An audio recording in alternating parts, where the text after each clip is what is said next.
À de nombreuses reprises, la réalité se trouve être bien pire que les films d'horreur. Junko Furuta était une jeune étudiante japonaise tout à fait ordinaire, née en 1971 et retrouvée morte en 1989 après avoir subi de terribles tourments qui firent les choux gras de la presse japonaise. Elle fut enlevée et séquestrée durant presque un an par 4 garçons. Joe Ogura, Shinji Minato, Yasushi Watanabe et leur chef Hiroshi Miyano, qui avaient essuyé plusieurs râteaux de la part de Furuta et qui était proche d'un gang de Yakuza dont il était vraisemblablement un membre de bas étage. Ils la kidnappèrent à la sortie de son travail et la firent prisonnière dans la maison des parents de Minato où ils lui firent subir les pires atrocités. Plus de 400 viols, des mutilations et humiliations en tout genre, comme lui faire boire de l'urine ou lui faire avaler des cafards vivants, et tout un tas d'horreurs que je ne peux citer dans cette vidéo de peur de me faire strike par YouTube. Ils la forcèrent à appeler ses propres parents pour leur faire croire à une fugue, afin que la police ne soit pas trop sur leurs traces. Un jour, après l'avoir forcée à jouer à un jeu qu'elle gagna, ils la frappèrent à coups de barres de fer et lui mirent le feu. Ils cachèrent ensuite son cadavre dans un baril rempli de ciment.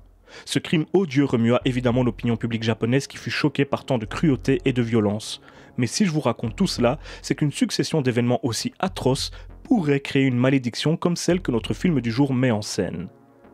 Bonsoir, amis de l'horreur, et bienvenue dans cette nouvelle critique glauque.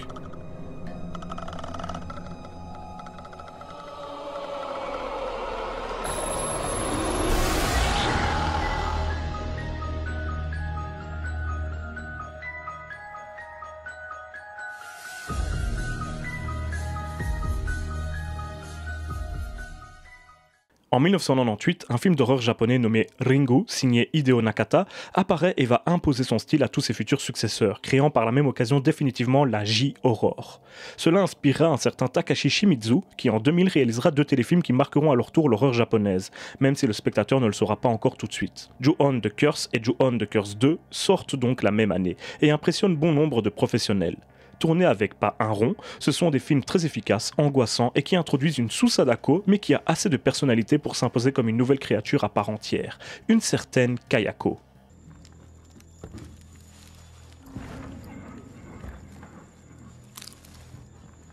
En 2002, Shimizu nous pond Ju-On the Grudge, qui connaîtra une sortie cinéma. Reprenant quelques éléments déjà présents dans les 2 premiers volets, celui-ci achèvera de convaincre le public et les critiques et sera considéré comme effrayant. Il connaîtra une suite directe en 2003, sobrement intitulée Ju-On the Grudge 2, mais la plupart d'entre vous connaissent certainement plutôt le remake américano-japonais de 2004. The Grudge, produit par un Sam Raimi complètement fan de la franchise et du travail de Shimizu, qui réalise d'ailleurs également cette nouvelle version. Avec une Sarah Michelle Gellar au top de sa carrière en tête d'affiche, le film est une réussite à tous les niveaux, même s'il reprend essentiellement des idées déjà présentes dans les différents Ju-On, et il connaîtra de nouvelles suites directes et clairement moins dignes d'intérêt, ce qui est un euphémisme, et dont seul le 3e opus ne sera pas réalisé par Shimizu. Ensuite, la franchise se transformera, sortant des épisodes sans Kayako et un crossover avec Sadako en 2016, Sadako vs Kayako, finissant donc d'asseoir le statut de Kayako de reine de la J-Horror, titre qu'elle partage donc avec la star de la saga Ring.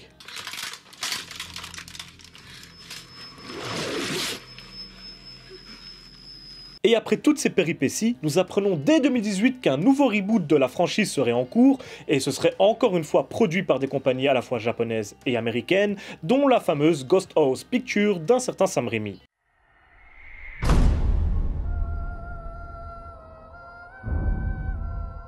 Dans un premier temps, on entend même des rumeurs nous prétendant que Takashi Shimizu serait de retour dans sa propre franchise, mais finalement il a dû en avoir marre de retourner sans cesse le même film puisque ce sera pas le cas. Bon, car oui, avouons qu'entre Ju-On the Curse 1 et 2, Ju-On the Grudge 1 et 2, puis ensuite The Grudge 1 et 2, le bonhomme nous a quand même retourné sans arrêt le même film 6 fois. Je peux comprendre qu'il en ait marre. Du coup, le projet est finalement attribué à un certain Nicolas Pecce qui avait déjà réalisé 2 films d'horreur, le premier étant The Eyes of My Mother, sorti en 2016, et Piercing, sorti en 2018.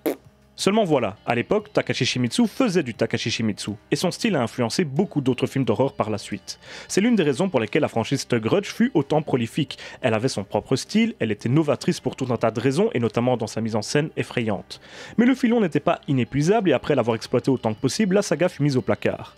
Depuis, d'autres cinéastes ont imposé leur style au major à travers leurs films d'horreur. Si la J-Horror ne passionne plus l'Occident, voire même le monde, en fait, James Wan, entre autres, a refaçonné toute l'industrie du cinéma horrifique hollywoodien. Et à tous les autres de marcher sur ses traces pour essayer de pomper son style et de se faire du fric comme il a pu le faire avec Saw, Dead Silence, mais surtout les Insidious et les Conjuring.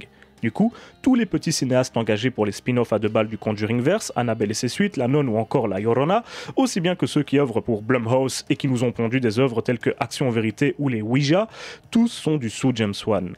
Et vous savez quoi ? La plupart de ces films, bien que médiocres du point de vue artistique ou scénaristique, fonctionnent plutôt bien au box-office. Devinez donc ce que va faire The Grudge, sorti en ce mois de janvier 2020 pour essayer de reconquérir son public. Plutôt que de remarcher sur les traces de Shimizu et donc de ses aînés, il va lui aussi emprunter la voie stérile de l'inspiration, ou, que dis-je, de la copie, en essayant de reproduire le travail de James Wan. Le film va même jusqu'à nous proposer un casting repompé lui aussi, avec Lin Shaye, dont l'image est indissociable de la franchise Inside Use, ou Damien Béchir, qui jouait le prêtre dans La Nonne. Je ne sais pas si vous vous rendez compte de ce que ça signifie, parce qu'en fait le film, il ne se cache même plus de pomper James Wan. Il lui vole même ses acteurs. Incroyable. Fait bien plus dérangeant selon moi, le film nous montre la légendaire Kayako le temps d'une seule scène, celle de l'ouverture, qui dure à peu près 5 secondes. Et elle sera ensuite remplacée par un autre fantôme qui ressemble à s'y méprendre aux merdes de type La Llorona, et elle a la même tête nulle qu'elle en fait.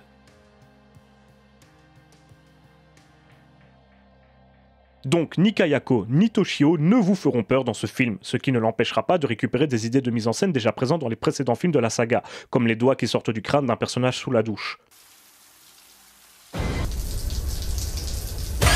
C'est pas comme si on avait déjà vu ça 1000 fois. Ressortez-le. Merci Shimizu en tout cas d'avoir eu cette idée une première fois, parce que maintenant nous on l'a vu 12 fois, approximativement. On a aussi quelques scènes semblables à celles de Toshio, mais avec une petite fille nommée Melinda cette fois, sauf qu'aucune ne fonctionne. Elles commencent de la même façon, du coup vous pourrez faire le rapprochement, sauf qu'elles sont toujours moins efficaces pour commencer, mais surtout beaucoup plus vides et banales. Juste un exemple pour que vous compreniez un petit peu mieux. À un moment, nous sommes dans la maison, et il y a un des personnages qui est au téléphone, tandis que la petite fille fantôme, Melinda, est assise en arrière-plan, complètement floue, sur un fauteuil. Pendant qu'il est au téléphone, on voit la petite fille derrière et elle ne fait rien. Cette scène fait référence à une autre scène du The Grudge de 2004, si vous vous rappelez bien, où l'un des personnages est également au téléphone dans la maison de Kayako, et derrière le personnage, en arrière-plan et également flou, il y a Toshio qui est sagement assis sur un canapé. Sauf que dans cette scène-là, Toshio va tourner sa tête vers l'écran, toujours dans un plan global où le personnage au téléphone est en avant-plan net et Toshio est flou en arrière-plan, et on va voir Toshio ouvrir sa bouche de manière un petit peu bizarre et pousser son fameux miaulement effrayant. Tout ça crée une sensation de malaise parce que les deux personnages sont sur le même plan, nous sommes concentrés sur le personnage qui parle au téléphone, mais nous voyons du coin de l'œil Toshio faire des choses étranges. Dans la version de 2020, la gamine ne fait rien du tout. Donc on voit juste le personnage parler au téléphone avec la gamine en arrière-plan. Elle ne tourne même pas la tête vers le spectateur. C'est naze. Mais ensuite, nous avons un nouveau plan, juste après la séquence de dialogue, où nous voyons la gamine vomir du sang. C'est juste de la surenchère. C'est un artifice qu'on jette à la gueule du spectateur. La gamine vomit du sang. Mais ça marche beaucoup moins bien que ce que je vous ai expliqué juste avant, pour plusieurs raisons. La première, c'est que cette fois-ci, la scène est en deux plans, ce qui enlève la sensation de malaise pour le spectateur. La deuxième, c'est que cette séquence se déroule dans notre réalité, alors que celle de 2004 se déroulait dans une sorte de flashback, ce qui donnait une sorte d'atmosphère onirique à cette séquence, et qui permettait d'amplifier la sensation de malaise, ce qui n'est pas le cas ici. Enfin, clôturer cette séquence par quelque chose d'aussi gros qu'une gamine qui vomit du sang noir implique forcément la question suivante. Que va faire notre personnage devant quelque chose d'aussi horrible ? Bah oui, il ne peut pas ne pas remarquer que la gamine derrière lui est en train de vomir littéralement du sang. Parce que d'une part, ça fait du bruit, le film le montre, ça fait du bruit quand la gamine vomit. Et d'une autre part, quand tu vois ça, t'es obligé de réagir. Tu peux pas faire comme si de rien n'était. Tandis qu'un gamin qui fait un bruit bizarre, pourquoi pas ? Surtout qu'encore une fois, ça se déroule dans notre réalité et pas dans un flashback qui aurait pu être éventuellement un peu magique. Là, c'est pas le cas. Eh bien non, la séquence coupe immédiatement. On n'a aucune réaction de la part du personnage principal. Il va pas voir le sang par terre, il voit pas la gamine en train de vomir ni rien. À quoi ça servait, du coup ? À rien. Juste à présenter une image d'une gamine en train de vomir du sang au spectateur. Mais moi, ça me sort plus du film qu'autre chose. C'est consternant et des exemples comme ça, il y en a des dizaines dans le film. Des séquences qui n'ont aucun sens ni de mise en scène, parce que ça perd toute puissance, toute force, que ce soit au niveau esthétique ou au niveau scénaristique, et surtout des séquences qui n'ont aucun sens au niveau scénaristique ou narratif, finalement. Parce qu'elles ne racontent rien, ou alors elles donnent conséquence à des incohérences énormes, ou alors à des grosses ficelles scénaristiques pour nous expliquer le tout et on n'y croit pas 2 secondes. Je me suis un petit peu emmêlé les pinceaux, mais je crois que c'était quand même clair. Dites-le moi dans les commentaires. Pour le reste, le film n'est absolument pas convaincant, même narrativement parlant. Je vous explique son postulat de départ. Une femme américaine était au Japon et elle est entrée dans la maison de Kayako. Elle est donc maudite. Elle décide de rentrer chez elle et pour une raison qui m'échappe, va créer une nouvelle malédiction aux États-Unis. Elle va tuer sa fille et son mari de façon atroce, mais étrangement similaire à ce qui s'est passé pour Kayako. Le mari meurt dans les escaliers et la gamine est noyée dans la baignoire. Mais elle se tranche la gorge dans une séquence absolument ridicule en repompant à nouveau une scène de 2004, celle du flashback.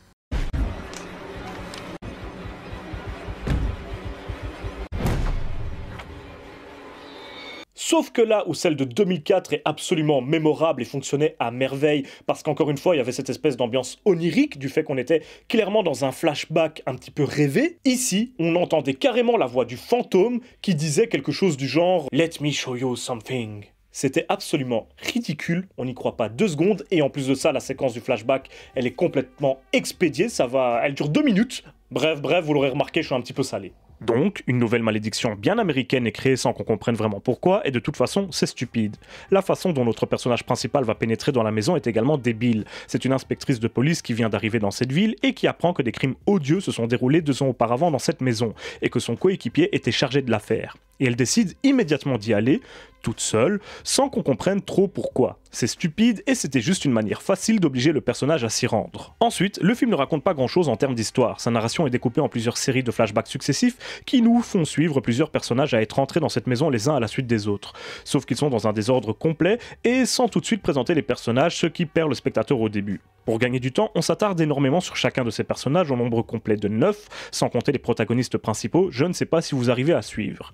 Cela permet de rajouter plus de morts, au passage elles sont toutes en hors-champ, on ne voit jamais rien, et surtout d'employer des dizaines de jumpscares putassiers. Il n'y aura rien d'autre que ça. D'ailleurs, la fameuse malédiction ici est décrite un petit peu autrement. Plutôt que d'avoir un esprit vengeur qui te poursuit et te tue, les personnages parlent en fait des morts qu'ils n'arrêtent pas de voir et qui les observent constamment. Également, les pouvoirs des fantômes semblent plus poussés, avec un climax débile où ils prendront la forme de l'enfant du personnage principal pour essayer de l'empêcher de cramer la maison, avec une scène très similaire à une autre déjà présente dans The Hole in the Ground. Pour finir, l'incendie de la maison ne suffira pas, et à la toute fin du film, un fantôme s'en prend quand même à notre personnage principal, ce qui peut s'expliquer par 2 raisons, toutes 2 débiles. La première est que l'incendie de la maison n'aura servi à rien, et du coup, on ne sait pas pourquoi. La deuxième serait qu'une nouvelle malédiction aurait été créée avec un autre des personnages, mais du coup, ce film nous explique en gros qu'à chaque nouveau meurtre, il y a une nouvelle malédiction. Et c'est évidemment aussi stupide que grotesque. Ce film m'a vraiment dérangé à cause de toutes ces stupidités et facilités. Comme s'il ne cherchait pas à nous raconter une histoire, mais juste à nous faire suivre un chemin balisé par un cahier des charges dénué de toute idée, de tout sursaut artistique. The Grudge 3 avait déjà essayé de passer sa malédiction aux États-Unis et à un autre fantôme, et ça ne fonctionnait déjà pas des masses. Pourtant, ils avaient plus d'idées, il y avait plus d'originalité dans leur métrage. Je ne comprends absolument pas cette volonté de reprendre la franchise The Grudge pour finalement nous ressortir un sous-James Wan, plus dans la lignée de la Llorona que dans celle des Conjuring. Tu as un personnage qui dispose déjà d'une aura incroyable, qui est déjà terrifiant, et tu l'écartes pour nous sortir une pâle copie de quelque chose qu'on a déjà vu 10 fois et qui n'a jamais fonctionné, qui a toujours été dénué d'intérêt. Ah oui, et ne parlons pas du fait que absolument tous les fantômes que le film nous propose font tous le même bruit de gorge que Kayako, alors que cet élément-là est lié à la façon dont Kayako est morte. Mais bon, on n'est plus à une débilité, il y a un moyen facile d'essayer de faire peur aux spectateurs prêts, n'est-ce pas ? Bref, finalement on peut se demander s'il y a des qualités dans ce film. Pour être honnête, la photographie du film me plaisait pas mal, avec cette espèce de teinture jaunâtre qui lui donnait une drôle d'ambiance. Les comédiens sont plutôt bons, et mentionnons d'ailleurs Andrea Riseborough qui jouait le rôle titre dans Mandy, ou encore John Cho qui joue Harold dans les Harold et Kumar ou qui apparaissait plus récemment dans Searching. Au début du film, la mise en scène me paraissait pas mal du tout. Elle prenait son temps, il y avait de lents mouvements de caméra, un rythme proche du film policier qui s'installait, avec un début d'enquête. Sauf que très vite, l'enquête disparaît pour laisser place à une succession de flashbacks qui expliqueront de toute façon tous les tenants et aboutissants sans que nos policiers n'aient à faire le moindre effort.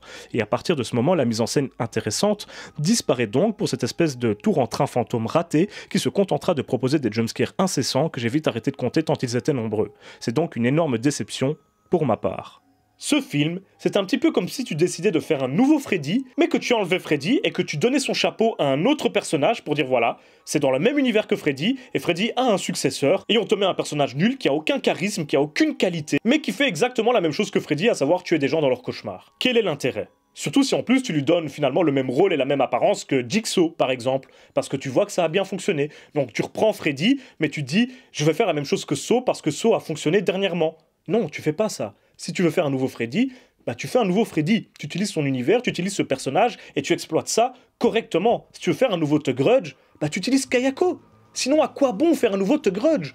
Ce qui fait le succès de The Grudge, ce qui fait que ça fait peur, c'est parce que le personnage Kayako est vraiment bien. Libre à toi de le modifier, d'apporter de nouvelles choses, génial. Mais tu reprends pas des idées scénaristiques, narratives, visuelles qu'on a déjà vues dans The Grudge, en enlevant tout ce qui était bien dans cette franchise. Mais c'est quoi l'intérêt de faire ça? Je sais pas trop si vous voyez ce que je veux dire, mais en tout cas, c'est ça qui m'a vraiment énervé dans ce film. Si c'était une nouvelle production Blumhouse ou un nouveau Countdown qu'on en a pu voir récemment, ouais, ça aurait juste été très bof. Mais là, c'est super nul parce que les idées sont complètement stupides et incompréhensibles. Dans tous les cas, c'était un échec. Et cette année 2020 commence donc mal en termes d'horreur. Mais croyez-moi, c'est pas ce film qui m'empêchera de dormir, et ce, dans tous les sens du terme. Voilà, c'est la fin de cette vidéo. J'espère que vous l'avez apprécié, comme d'habitude, j'attends vos retours dans les commentaires. Si vous aimez bien, abonnez-vous et partagez la vidéo, vous connaissez la chanson, on va pas s'apesantir là-dessus. Si jamais vous êtes intéressé, le site Tostadora, avec lequel j'ai déjà fait quelques partenariats, fait des soldes en ce moment, et vous avez jusqu'au 19 janvier pour vous approvisionner en t-shirt si vous le souhaitez, en utilisant le code qui va apparaître ici, là, quelque part, ouais, je ne sais pas si je serai assez bon au montage pour le mettre, et évidemment dans la description. Donc merci à eux de vous proposer ces t-shirts pas chers. Dans tous les cas, on se retrouve très bientôt pour une nouvelle critique ou un nouveau bestiaire de l'horreur. Je vous dis salut à tous, merci d'avoir regardé cette vidéo, mais surtout n'oubliez pas, si vous avez peur, c'est que vous êtes toujours en vie.